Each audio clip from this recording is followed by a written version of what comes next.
Welcome back, everybody, to Dear Producer. If you don't know me by now, I'm Rebecca Green. I'm the founder of Dear Producer, which I started several years ago to help educate the producing community. As some of you may have seen the Wall Street Journal expose on film schools, and what you can earn outside of film schools was just another reinforcement of why I like to keep everything on Dear Producer free, just to provide educational resources to those who may not have them. I'm able to do that because I have sponsors, particularly for the webinar. CineReach is our sponsor, and Genuine Article Pictures backs me so that I can keep all the content free for everybody.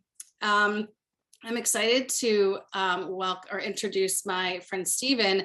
This is the first webinar I've done where it's just two people having a conversation. Usually it's a lot more panel-like specific, but I'm very fortunate that I have an amazing group of producers as my friends, and we have these great conversations offline. And so I thought, why not just bring them online and kind of let you guys into just a conversation about producing, specifically, with a focus on docuseries, which I have zero experience in. So I will probably learn something today as well. And so the housekeeping, I have the chat open. Please chat with each other, share your resources, talk to each other.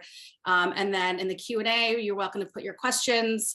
I do have a lot prepped and kind of talk quickly, but I will also watch the Q&A box and jump in with your questions if I don't cover them. So hopefully we'll get some good information on Stephen today.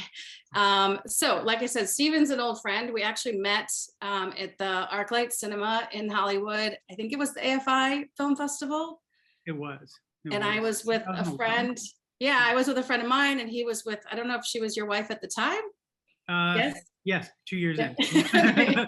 And we were in line, and then we just came all in together and sat, and Steve and I started talking, and I don't know, that was at least over 10 years ago, I would assume, and kind of, just been growing as producers over the years and helping each other out.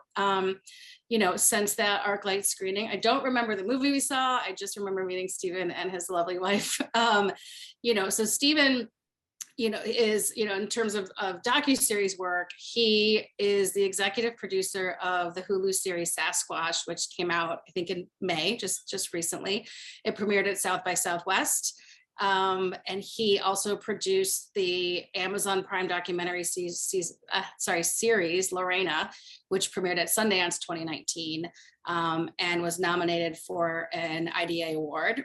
And he just most recently is finishing up a Netflix original documentary on Bob Ross. And so we've got lots to talk about today.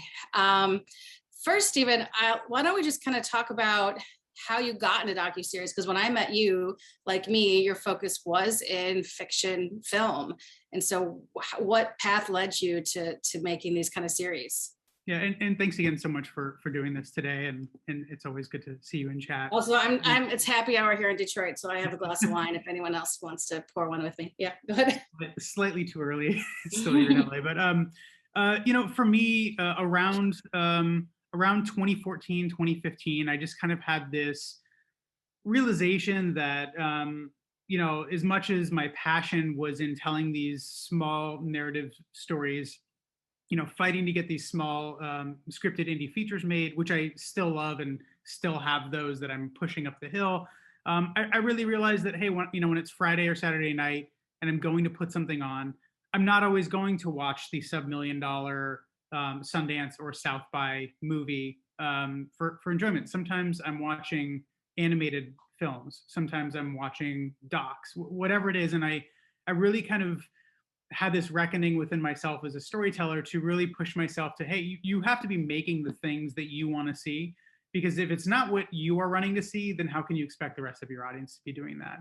And so that really kind of set me off on a path and made it a point to start meeting, doc filmmakers. And I had very minimal exposure to actually making documentaries at that point, which is admittedly a big hill to climb. And I connected with Joshua Raffay, who is now my business partner in docs and narrative.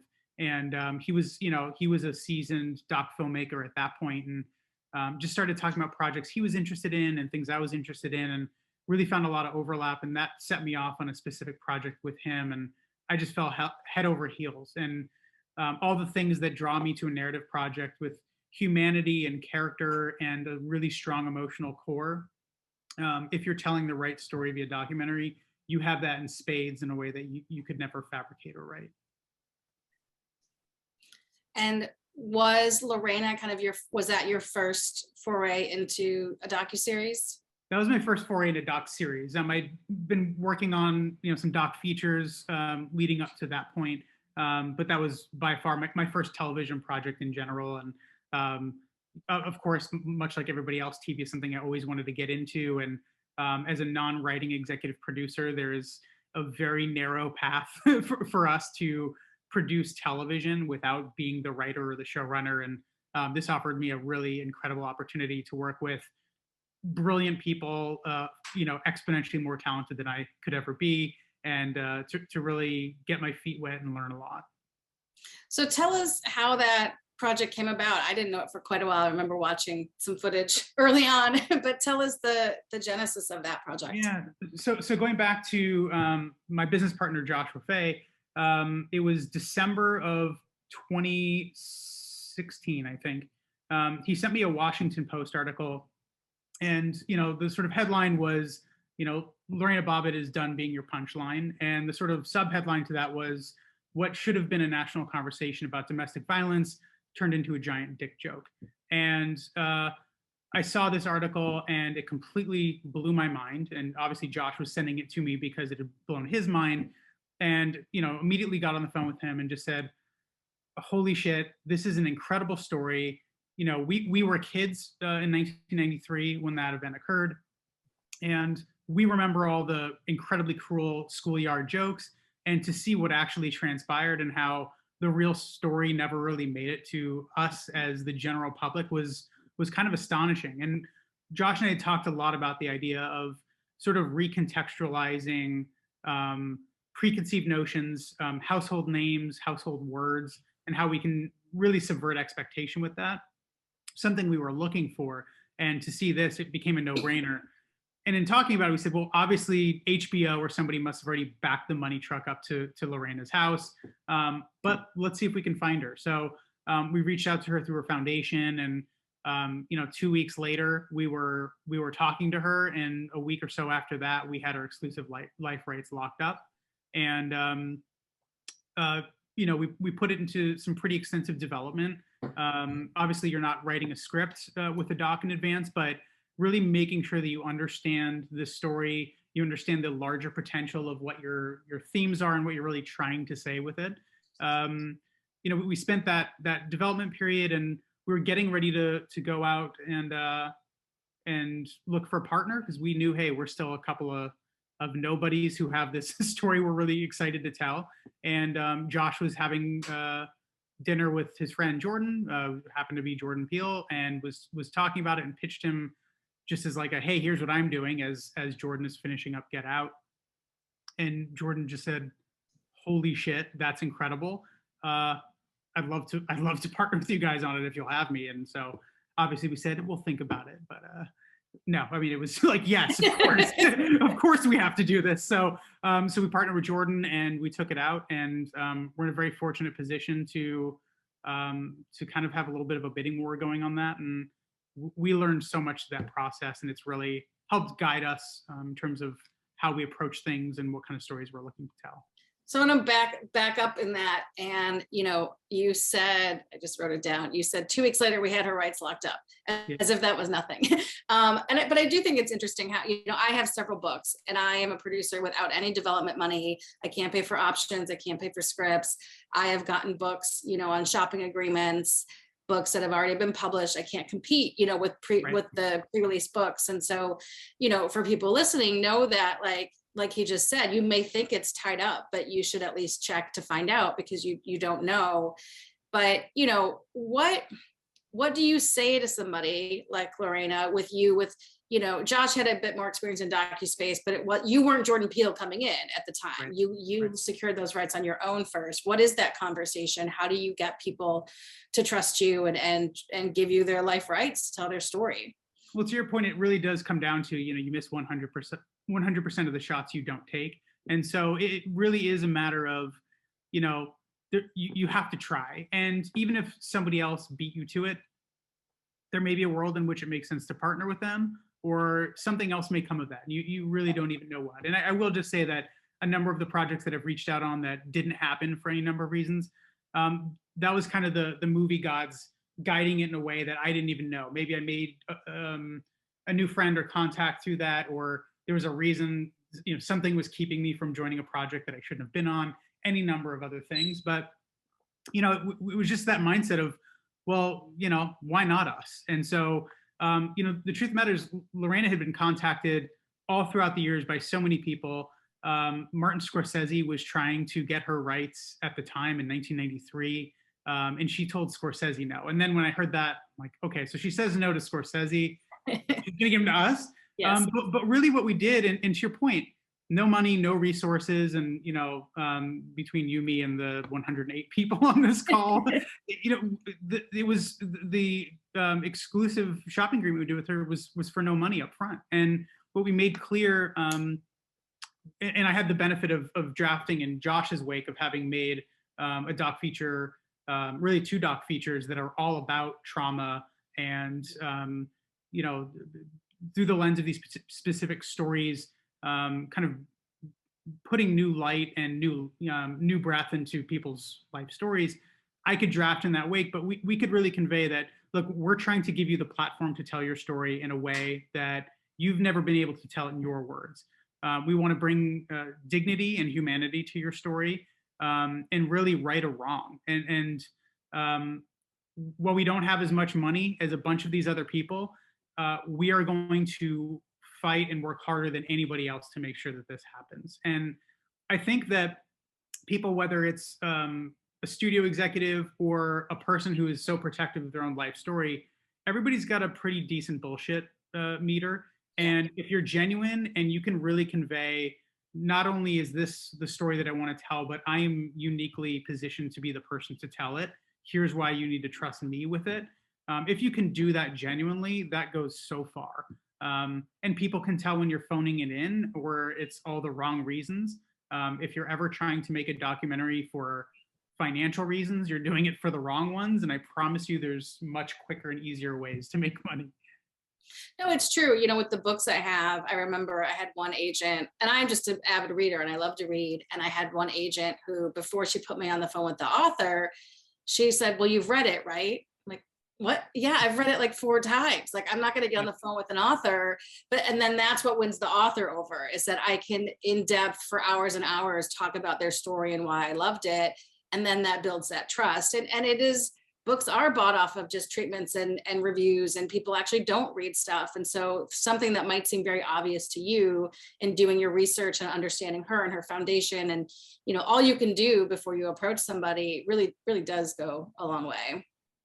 Yeah. On one hand, yeah, when you say that about having read the book, it's like, well, yeah, of course. But the truth of the matter is, most of the studio execs or producers who are trying to buy it, at best, they've read coverage, right? Right, exactly. And Yeah. there's no better way to show that you care about something than being able to not only speak about it in an intelligent way, but to really talk about how and why you connected with that material or that person's story, and also being willing to provide. And I think in either context, whether you're trying to get somebody's book or their life rights, being able to share some of yourself. You're asking the most personal sort of request of these people to be able to talk about their deepest, darkest secrets. And not only that, but to broadcast them to the world. You have to give them a little bit of yourself also, and really be willing to, you know, go there, so to speak, and really talk about, you know, why is it that you connect to this material? Just like a director of a script, that especially that they didn't write, you have to be willing to convey what you're in. I think whether you're a producer or a director, the same is true in documentary, and being able to convey, of all the millions of people out there, why are you the person that should have the privilege to tell the story? I used to be a development executive, as you know, and I worked at Lionsgate and Paramount. And when I was when I was just promoted, I had to read every script. I would have the coverage, but I I was so worried an agent was going to call me out for not having read something. And it took me like 2 years to realize they don't even read them themselves and they have no idea. They just want to know if you've read it and you're passing or not. But I was always so nervous that they were going to catch that I hadn't read it and I only read coverage. But that, you know, I also, yeah, I love to read, but I also built a reputation that I actually read stuff too. So someone's asking about the development process. So okay, so you have these rights, you have Jordan Peele, then what? Well, there's the context of Lorena, and then there's also just in general developing these sorts of things. And first things with that project, you know, Josh and I and our AP, Andrea Harner, did an insane deep dive on reading absolutely everything we could get our hands on. We were, you know, that was one of the first trials, and for, you know, looking at Lorena specifically, one of the first trials that really had cameras in the courtroom and had a world stage. It kind of coincided with the birth of the 24-hour news cycle. CNN was in full force. You know, you had Geraldo Rivera literally chasing her home in a van. Oh, right. Yeah. You know, it was very intense, and so that meant that there was a kind of historical record of a lot of this. So we really got our hands on everything that we could read and watch to really wrap our heads around it, and be able to be encyclopedic about it as much as was possible, and to really find all of the players who you know, if we were going to start rolling cameras tomorrow, who would we want to interview? And, you know, all of that sort of preparation, and of course being able to nail these are the themes, this is the visual style, this is the tone, because it is a delicate tone. It's, you know, we lean into sort of the absurdist comedy at the beginning of that show, and then very quickly pump the brakes, say, okay, it's great, everybody had a laugh, here's what really happened. You have to be able to talk about the tone of something like that. But, you know, when we're out pitching, of course, they're asking, so who do you want to interview? And we said, look, we have a list of over 50 people, many of which we've already made contact with, really understanding the landscape. And we turned out an incredibly tight, succinct pitch for that was, you know, very clearly answered the question, why now? Which, to be honest, I often think is a stupid question, because if you make a good film, a good doc in particular, it should stand the test of time. I don't want somebody to watch anything that I do in 20 years and say, well, that feels dated, or that was relevant then, but not now. I want it to truly be timeless in that regard. But it kind of answered a lot of those questions that we knew they would have at the outset. And then it really was like, okay, so who are you going to interview? How many people? This, that. And we just had answers for everything because we put in that time. So maybe I missed it, but so once you had your package, you then went to pitch to different, you didn't make it on your own, you set it up at Amazon first and then made it with Amazon. Correct. Right? Correct. Yeah, we went and pitched to all the buyers. We knew this wasn't something, particularly in the episodic space, wasn't something that we wanted to go and start doing with private equity and then run out of money and then ask somebody for more. We wanted to have a partner right out of the gate and make it start to finish within a year. And I guess, you know, to kind of zoom out of Lorena and just talk about the development process in general, because it is relevant to that. Another part of the development process is really understanding what the best format for your story is. Lorena very much sort of demanded the 4 episodes that we gave it, and there was a lot to unpack there. Before we actually did the work and started to develop that, we're thinking maybe it's a 6-episode series. And as we really drill down to it, you know, we want to make sure anything that we do, we kind of come in late and get out early, and it feels like a stick of dynamite, regardless of its length. And there are plenty of docuseries out there that I think are twice as long as they should be to really be effective. Be realistic with yourself with that. And I think for me, one of my biggest nightmares would be winding up with a buyer who's given me a ton of money to go and make something. And then all of a sudden it's like, how do you fill this time? We totally oversold this. I very much believe in under promise, over deliver. And that's a scary responsibility to have, to sell a 6-episode series and realize maybe we have 4. Right. But when you do that development process, you really have a better understanding of what it calls for, or maybe this shouldn't be a series at all. This should actually be a feature. 90 minutes is the best sort of telling of this story, and anything else is not going to be as successful as it should be. And that's another place where you have to be dictated by the storytelling and not the financial opportunity. Of course, there's more money to be made in a doc series, but sometimes it should really just be a feature. Well, and I guess, you know, how do you know that So like I watched the Naomi Osaka doc. I'm a huge tennis fan, and I watched it the other night, and you know, I was like, why wasn't this just a feature? Well, was it because Serena was a series and now Naomi's like, how, but it's easy to know that when you're doing a fiction series or feature. How do you know that when you're doing a doc, when maybe you, like on the onset, you see this as a series, so you pitch to Amazon, now you're in the Amazon series department. You know, is there ever moments where as a team with someone as big as Amazon, you could say, oh, we think this might be a feature, or like, are you then committed at that point? The decision I've made as a producer, being ultimately responsible for delivering the thing that you sold. Yeah. Again, on the tip of under promise, over deliver, I would rather sell a feature, that's 90 to 120 minutes, and uncover so much that I go back and say, you know what, this actually needs to be a 3 or 4-parter or whatever it is, Mhm. and let them agree to expand it for additional money. Mhm. Then I've sold you 4 hours and I just need to give some of the money back and deliver to you something that's half as long. There's more of an egg on the face, ask for forgiveness Yeah. approach with that versus no, this story is actually even better than what we could have anticipated. Right. And I would rather come back and say, you know, everybody's done their job so well that this thing is way better than we could have ever imagined. It's a Right. much more positive spin than the alternative. Yeah. And it really comes down to putting these things on paper. I mean, of course, when you're making a documentary, it's going to change and it's going to evolve. There's no question about that. If I look at some of the write-ups for docs that we've done, some of the early write-ups are like, oh, that was wishful thinking, but it actually led to the better thing.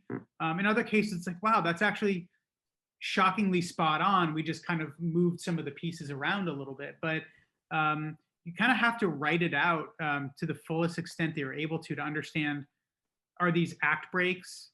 Are these episode breaks? What is, if it's a series, what's the sort of anatomy of an episode?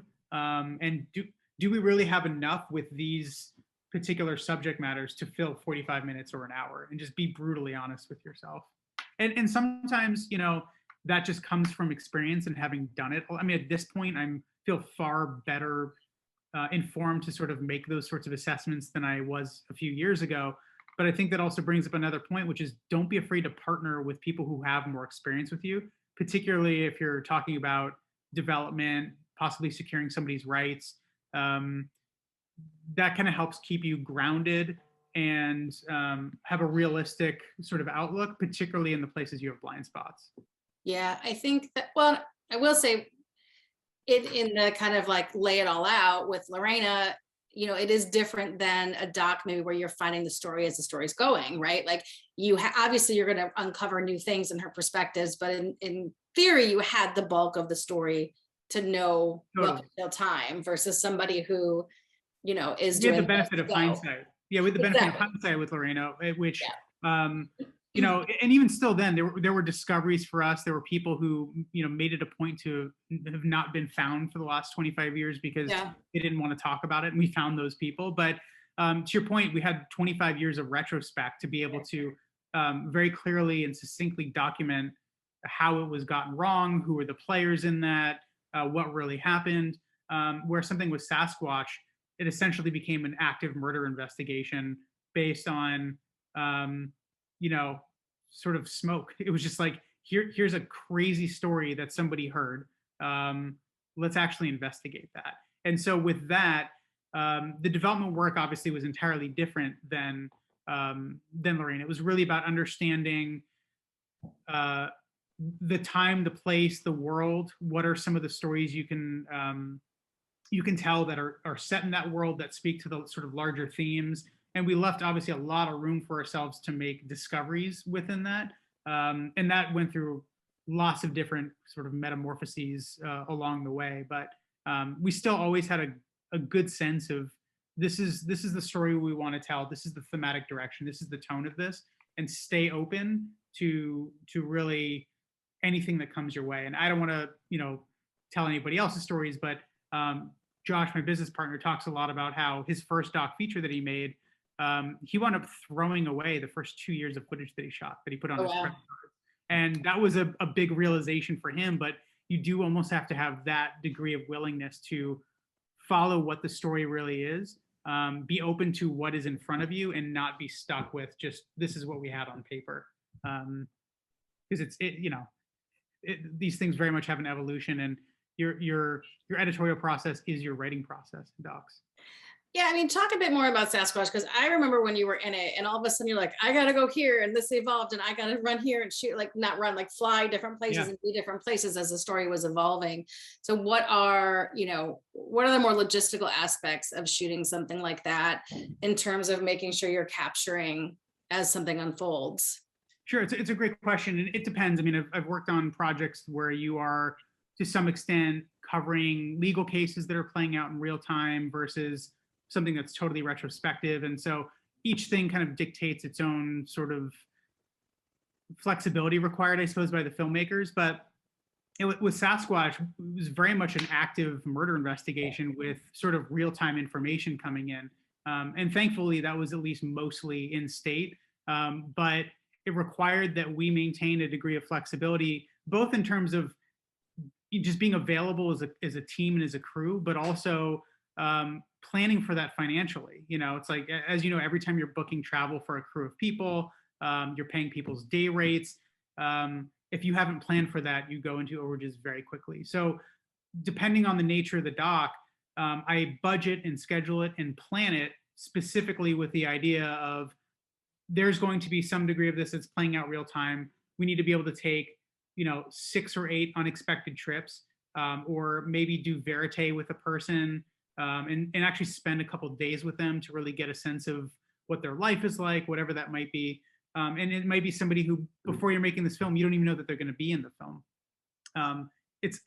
It's a lot more of an art than a science, I think, in planning for a documentary, especially as all of the streamers and studios don't seem to believe in contingency lines anymore. You have to, since it's obviously a producing forum, really having an idea of where to hide that money. They want you to have no contingency, but they also want to make sure that you don't have any fat, right? It's like, well, why do you have all of this stuff in here? Yeah. Are you actually going to use that? This seems like a very heavy line. And sometimes the answer is, well, yeah, it is, because you won't give me contingency and I need to be able to fly my DP in to this place if it's required. So there's a tap dance, and you can sort of start to. It's crazy. I knew that on fiction. That's crazy to also know in the doc series that you don't have that. Yeah, and to be able to, knock on wood, I'm, very proud to have delivered, my docs on budget and on time and all those sorts of things. But it becomes increasingly difficult, or you have to get a little bit better at understanding sort of how to build an infrastructure that allows for that without having to keep going back and making it feel like you're asking for more time and more money, finding that middle ground. I want to, I think, given this particular audience too, something that I wanted to talk about was, so somebody asked, should I partner with, as a director building a limited doc series, should I seek only producers with doc series experience? Or is a producer with narrative experience, features okay? I think that, one of the things, TV is so hard to get into. And one of the things I want to talk about and get your take, I'll give mine and get yours, of, festivals and nonprofits now have these labs, like they have series labs, they are screening, both yours, all three, no, just the two premiered at festivals. Mm-hmm. But they were already partnered with an Amazon, with a Hulu, and then those people set that up. Like, there isn't an indie market. Sorry, there's a small, very indie market for buying series out of festivals. Like, there isn't. TV buyers aren't going to Sundance to find their new show in the same way that indie distributors are going to festivals to find their new show. I have a fiction series with Amazon, and it's something that I found the book and the writer, and one of these books I got for free again, and put it all together. And we chose to partner with a bigger company. So we ended up partnering with Annapurna. Sue Nagel runs their TV department. She's been in the business forever. It's like, who is going to help us get in the door? Because myself and my showrunner did not have TV experience. And I knew better than to know I'd be able to set it up by myself, let alone all their experience that comes with it that I didn't have, but also just to set something up on a TV level. And so I'd love to get your take too. I mean, obviously Lorena went with Jordan, which helps you get in the door. And then now you're in the door. So now you have Sasquatch, like now you can get in with Sasquatch. But, somebody who has their series, really, whether it's a doc or fiction, that has no TV experience, what is your advice in that space? Yeah, and with TV, I mean, I've never really considered the idea of independent television, mostly because I don't think it exists unless you're a YouTuber, Yeah. or some equivalent. Um, and I could be wrong about that. There are probably a lot of people that are making good living on some form of independent television that isn't what my core business is. But yeah, I mean, my business model is, again, with the idea of not wanting to, for the most part, do things with private equity the same that I've made, a bunch of narrative features with, which is a different sort of trajectory towards making it, selling it, and so on and so forth. I really want to start off with a studio partner, more specifically a distribution partner that's going to be able to give us the resources we need. They can slot a release date if they want, and we're going to stick to that, and we're going to totally crush it. But my business model isn't making the documentaries that take 8 or 10 years, and you shoot on 8 different formats and you're constantly chasing people for money. Now, in the episodic space, there are places like Concordia, I think to some degree the A24s of the world, who are starting to do more documentary, where they will actually say, yes, let's do this as a series, we'll finance it and we'll shop it. And you kind of have to look at, again, thinking about this from a producerial perspective, and what the market and the business bear is. You have to think of it in terms of exposure, right? I know that if I'm going to take a doc series and I'm going to pitch it directly to Netflix and Hulu and Amazon and Apple and all these sorts of places, directly to the buyers, that's a shot that I'm going to take. And the market will set the price. Best case scenario, you get people in a bidding war if suddenly HBO and Showtime and HBO Max, all these different places are getting into it. Whoever wants it the most is going to pay the most money for it, which is fantastic. Conversely, if everybody passes on it, your project might just be dead, and you have to kind of understand that and be willing to let go of that. The Concordias of the world, I think the A24s of the world, they want projects that are otherwise totally unexposed to the market, meaning you haven't taken this to all the buyers. They can start to finance it. They can help you get it off the ground, start shooting it. And, on one hand, let's say that I'm going to go and sell a doc series for $4 million, just as an arbitrary number, not based on any number of episodes, sell it to them for $4 million. Well, Concordia or whoever's model, not to just single them out, their model might be, well, let's make this for $1.5 million or $2 million, and then we'll sell it for at least 4, if not more, since it'll be an acquisition, finished product.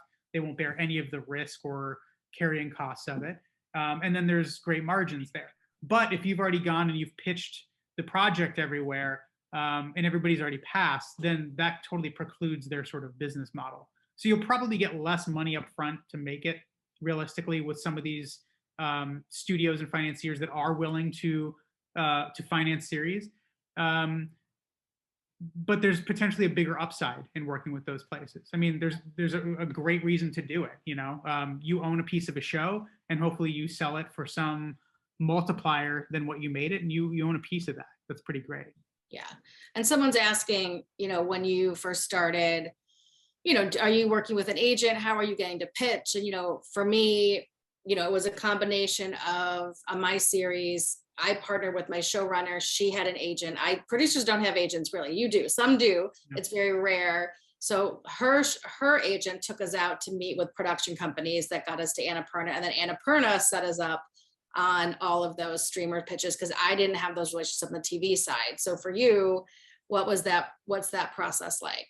Yeah, I mean, starting out and even up to the point I think that we were making Lorena, I didn't have an agent. And as a producer, my entire way of doing things has just been, you're around long enough and you just start to know people, right? I mean, somebody who was a friend of mine who I had made a movie with as a producer wound up being an executive at the company I wound up making Lorena with. It was just like, oh yeah, of course, we've known each other for years, we've worked together, and now we're making this huge doc series together. This is fantastic.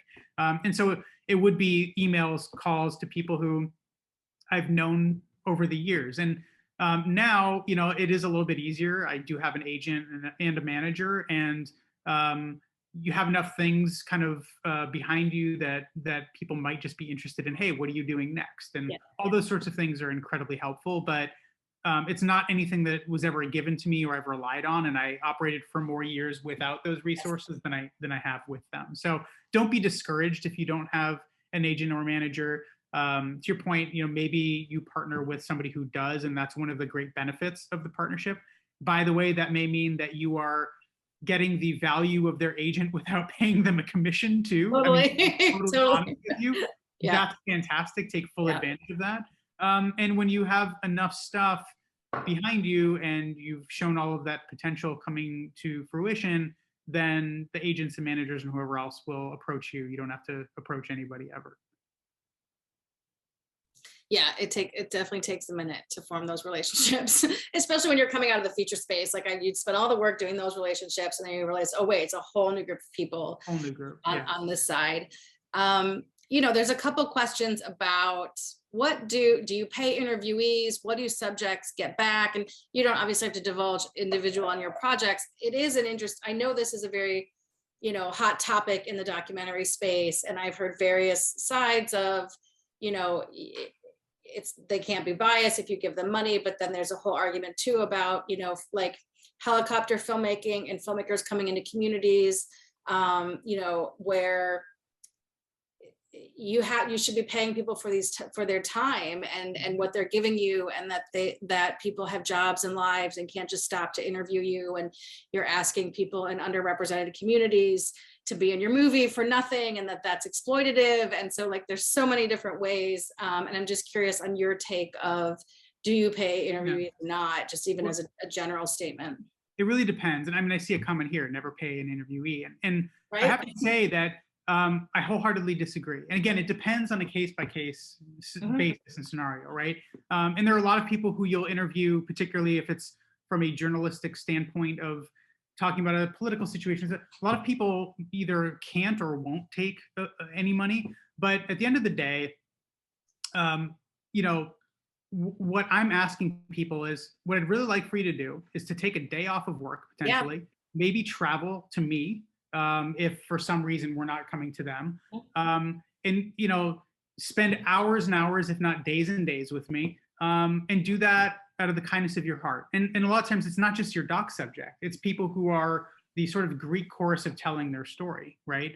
And it's sort of to quote an interview subject that I had on a previous project, which again, by the way, paying them or not paying them in no way influences what they're telling me. And with this particular subject I'm going to quote, there would be no sort of influence on what they were going to say anyway, because the nature of the piece of the story they were telling. But in the pre-interview call, he just said, "You're getting paid, the camera guy's getting paid, the sound guy's getting paid. I need to get paid. You're coming to me, you're essentially setting up in my home. I'm giving you hours of my life, and this is how I make a living."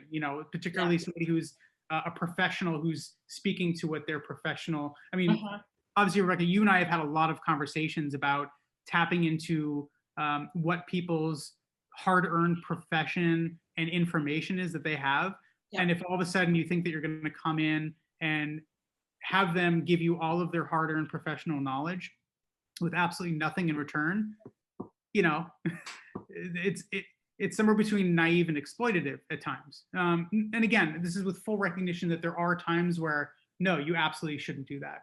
Now, to be honest, on the other side, it's like if you're working with a criminal network or this or that, if you're making Cartel Land, and I had nothing to do with that production, so I in no way can speak directly to it. I did not produce that film. I would not for a second think that you're getting access to a cartel and drug manufacturers and all that if you're not paying them, because that's the only way to gain access. And I think there's a calculated sort of measurement as a filmmaker. If I'm spending $3,000 and giving that money to criminals even, but I'm actually exposing a much larger issue and getting a much larger sort of, social impact around this, it's actually money well spent. To use an example, and we talked a lot about this, in Lorena, we paid John Wayne Bobbitt to be in the film. And that was something obviously that we had seriously talked about and considered. We talked to Lorraine about it, and we said, look, he will sit down with us if we pay him money, and if we don't, he won't. And and Lorena said, absolutely do it. And essentially, you will pay him this money to really allow the general public to understand that he raped me. Right. And Right. it was a calculated decision to say, yeah, we will give him this money to get the access to be able to tell the story in the most impactful way. It's not that we take great joy in giving people money more than others or this or that, but what is the larger impact of the thing that you're doing? And these are obviously largely generalizations. There is no one size fits all. But I generally disagree with the sort of controversy surrounding paying your subjects. If you're paying them with the explicit understanding of this is what I want you to tell me and it's suiting my agenda, sure, I get that. But I don't think that's the practicality of what most of that transpiring really looks like. No, and I go back to just the time of it all. And, I think if you're paying them extraneous amounts of money, perhaps, but, like you said, we talk all the time about the amount of emails and requests we get for people asking us to do stuff for free. Like, how do I make a living if I'm supposed to respond to 50 people in my inbox today who would like free advice? Like it is a very hard thing. And so I look at it as I'm paying for someone's time to show up where they're away from work and that kind of aspect to it. And if all of a sudden there's 50 documentaries I'm producing and they all want you to sit down for a full day and talk to them, and suddenly you've spent at least 50 days giving your entire professional hard-earned set of information, and you haven't been paid to teach this at a university, you haven't this or that. So then it's like, okay, well, I actually can't pay my rent or my mortgage for these 2 or 3 months. I haven't received a penny for this, but I've given you all of myself and my professional understanding, right? Right. Yeah. I think that's an interesting segue into a couple different topics, or two that are kind of related, but there was an article, I think in IndieWire or Deadline, the other day, and it was an influx of confessional style projects forms a new frontier in documentaries. And so and that one particularly was about the Demi Lovato doc, Billie Eilish, these where the subject is front and center, and they are producers on the project and they are involved in telling it. I don't remember if Lorena was a producer. So there's those type, and then there's also just which is the work you're working in, these kind of singular people type documentaries, like Anthony Bourdain just, did great at the box office, and Sundance had Ailey and Rita Moreno. There was one year I remember counting all but 3 Sundance movies were about a particular person. There's the Hillary doc. And so, I think there's some in the documentary field who don't feel they're real documentaries, that it's subject driven, but we definitely are in that space. And then that I'm going to just keep pounding on top of you. But that connects to what you said about the why now, and, working at Sundance, Michelle Satter, the main thing I walked away was this idea of why this, why now? And I think that those type of documentaries really fit in that. I'm so glad you want to connect the zeitgeist, so in all those layers, I don't know, how do you feel about these type of documentaries? I think they're maybe easier to get off the ground, and maybe that's why there's more, because audiences connect. I'm so glad you brought this up. And, first things first, I don't want to speak ill of anybody else's film, in particular, those that I haven't seen. But I will say this, and where this is very tightly tied to the previous conversation, is while I don't see the controversy or issue with paying doc subjects, I do see an issue with the subject of the documentary being a producer on the project. And that's a hard line that I've drawn to date. And whether it's Lorena or anybody else, those people have not been producers, because that's where they really start to have editorial power over telling their story, and censorship and all those sorts of things where, to give an honest telling of a story, that person can't possibly be objective. They're also, generally speaking, unless you're making the Martin Scorsese doc, they're also not filmmakers, and they don't always understand what the best expression of that is, what's required to really give the full sort of emotional experience, an arc of something. Our job is to understand what people's emotional journey is and translate that to the screen. That's not what they do. That's what we do. And so I've had these conversations with people. I think it's a much bigger issue with these people being producers on the project, and I'd be far more questioning over sort of the veracity of a lot of that with those people as producers, regardless of if they got paid or didn't get paid. But I think we're seeing just with the boom of documentary, and now everybody sees the business potential there, so everybody's chasing it. There's a lot more projects that I would call sort of advertorials than actual documentaries. They're sort of more interested in pushing a brand, some sort of cultural zeitgeist thing that is just more of a capitalization exploitation opportunity than just the quality storytelling, right? So yeah, that's not anything I will be doing anytime soon. I'll put it that way. Most of the stuff that I look at as a documentary producer is most of these stories like, well, you can actually do this as a scripted film or as a documentary. Either one should work because they're both, character driven, super grounded. They have all of that emotionality to it, and they're actually saying something. And I think a lot of the things that are just about sort of plugging, and obviously, I didn't see the Anthony Bourdain doc yet. I'm very excited to see that. I'm assuming that he was not, posthumously a producer on that film. I could be mistaken. Obviously, he didn't have any editorial say over that at that point. But in regards to some of the others, that to me is where it becomes much more self-serving in a different way than the idea of taking a fee. Did that kind of answer? Yeah, it did. I mean, do you have an opinion on the AI that they're talking about that they recreated his voice to? Are you into? I will reserve judgment until I see it, which I haven't. And particularly for somebody who is recently deceased, I can see how that's just an extremely difficult thing for people to sort of experience. Do I think it was necessary? Absolutely not. I mean, I think that as a filmmaker, we do this all the time, and limitation is the mother of invention. Like, how else can you sort of communicate this thing? And we find ways to communicate things about people who've been long deceased, or we can't interview them. We find creative solutions to that literally every day. Yeah. That's one side of the equation. The other side, and again, I'll reserve judgment until I see it. On the other side, virtually every documentary, for better or for worse, has some form of recreation in it today. It has recre. And, where do you draw the line of what recre is? What I think is probably the largest issue with that film, not having seen it, was that they didn't call attention to having done it. After they tried to pass it off as his voice until he was directly questioned. I believe Morgan Neville was directly questioned about it because somebody who knew Anthony Bourdain well heard it, and it didn't sit right with them. They did a little digging and found that this was an email that was never spoken out loud. So I heard an argument that it was like, well, how is it any different than reenactments? And I was like, oh, that's exactly.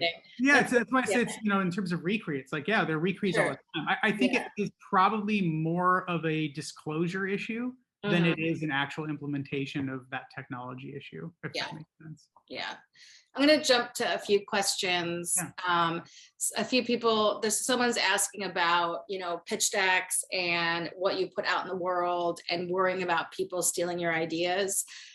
As it says, there's no life rights involved, so that's not a part of it. I personally, you have to share your stories to get your stories made.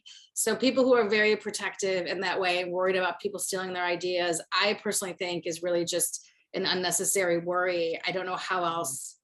Like any pitch deck, anything you're going to put together to sell your film, you just have to assume it's going to go to whoever and whoever. So like when you're selling your projects, what materials are you putting together? How do you feel about that? And first of all, I think you're right. Whether it's talking to screenwriters who are afraid to send their script out, at your point, nobody ever reads it. Definitely nobody's going to make it. Right. Most people who are people you would want to make your movie or show with, people who are who are real.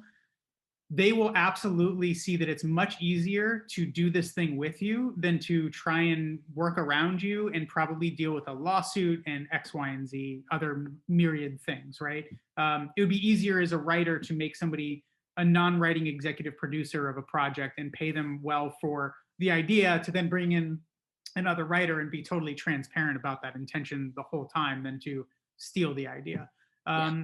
In terms of in the doc space, for every doc that we do, we put in the work up front on the development to make sure that we know well enough, we believe that it is worth being a thing to actually go out and ask people for lots of time and lots of money for. And that means that we're doing sizzle reels on spec, we're doing these decks on spec, we're actually writing this stuff out, and we learn so much about it. It gives us a chance to really sort of dial in that tone and make sure that we're really clear on what it is, that it's unique, that it checks all the boxes of what we're looking for. And again, we get to hash out, is this a series, is this a feature, sort of debate that and really nail the tone. I mean, for the sizzle reels that we do, if you watch them, their inception, and then you watch the finished product, you say that's totally a direct extension. And so that allows the buyers to see out of the gate, oh, I actually see the show or the movie that you're trying to make. I totally understand this. And I also think it's something that can help set you apart from all of the people who are not doing that.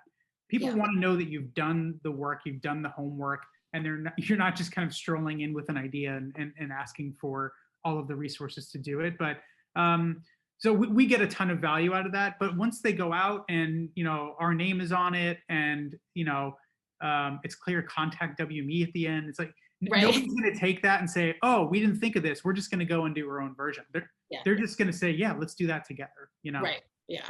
But 100% put the time and the energy into creating those materials. It will serve you so well. It'll put you in a position to answer any question that's asked of you.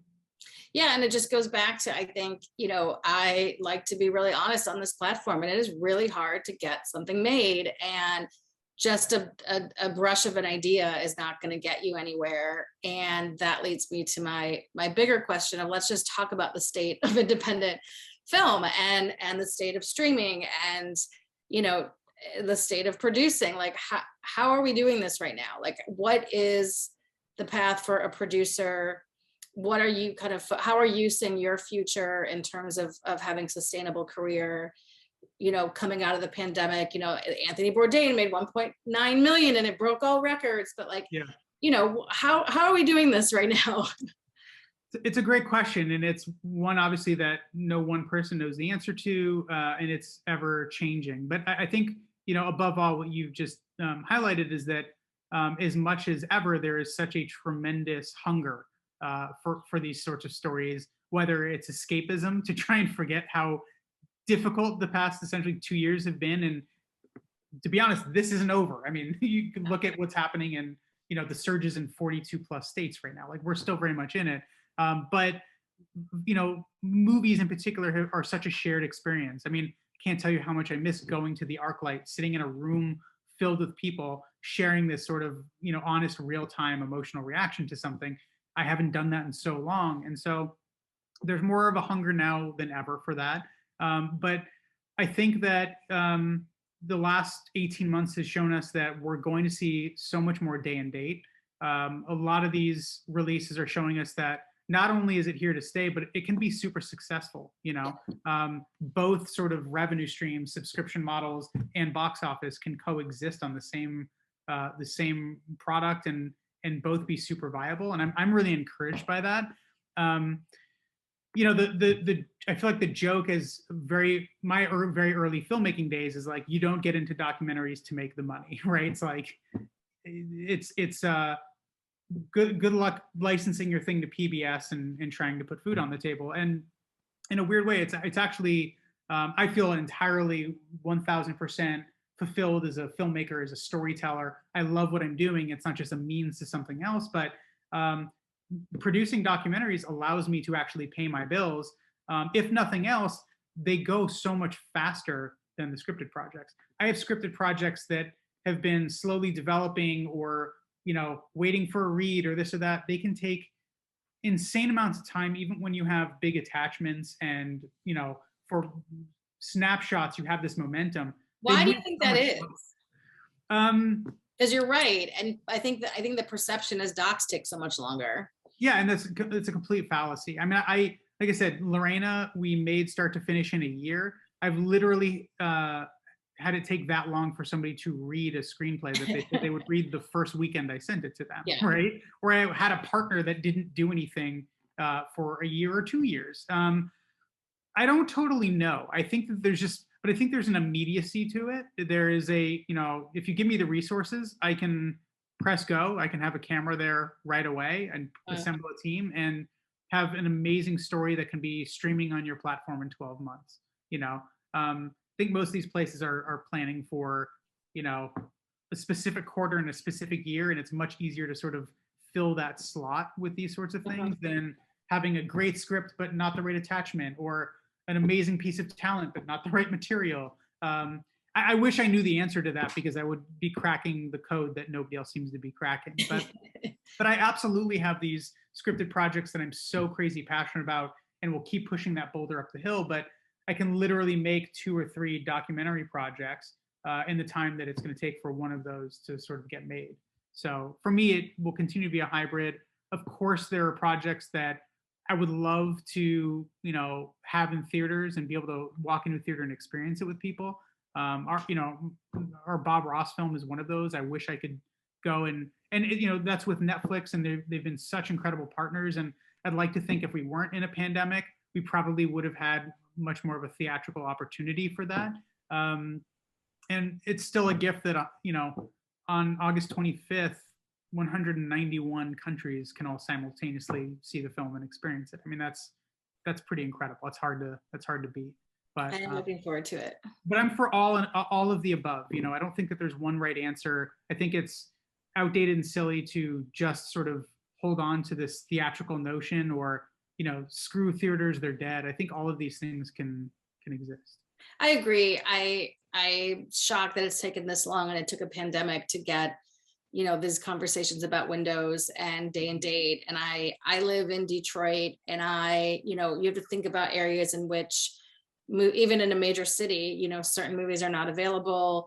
You know, with so much content out there, people want to see it when they want to see it, when people are talking about it, and if they can't, then they miss it. And I just believe that we should let people see movies when they want to see them, and that it benefits everybody to have that wide audience, to capture the wide audience in a moment. Because, you know, real word of mouth is a real thing, and real talk on Twitter, and it's like, you know, and it's like that buzz, if someone is reading all about it and then can't go see your movie, you just lose that viewer. And so for me, I'm happy that these conversations and these changes are finally happening. I've loved going to the drive-in movies during the pandemic. Yeah. And last weekend at the drive-in, it was amazing to see that Space Jam 2, not that that's some small independent film, obviously they have such a machine behind them.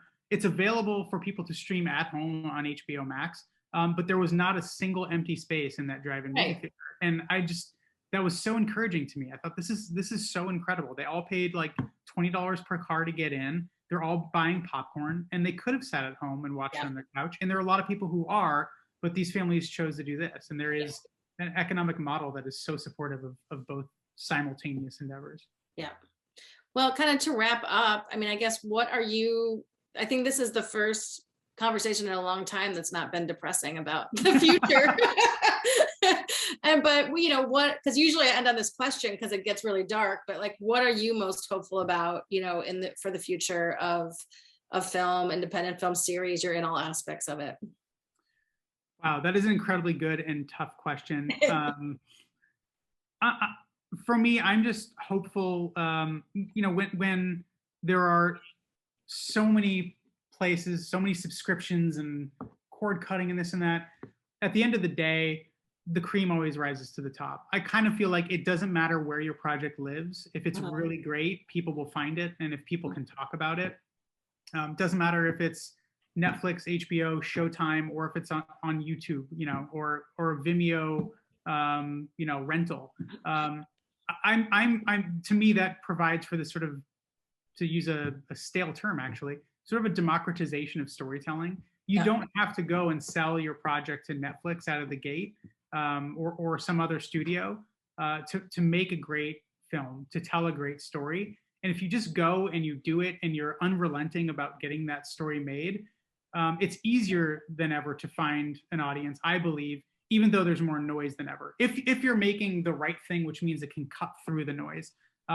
If anybody on this Zoom is working on this, I apologize. I don't mean to be denigrating. If you're trying to tell a story about how algae is formed in specific oceanic conditions, I'm sure it's incredible and it's fascinating. Listen, there was the mushroom documentary that was amazing. It looked incredible. I didn't see that. And that's a phenomenal reminder that I actually really do want to see that.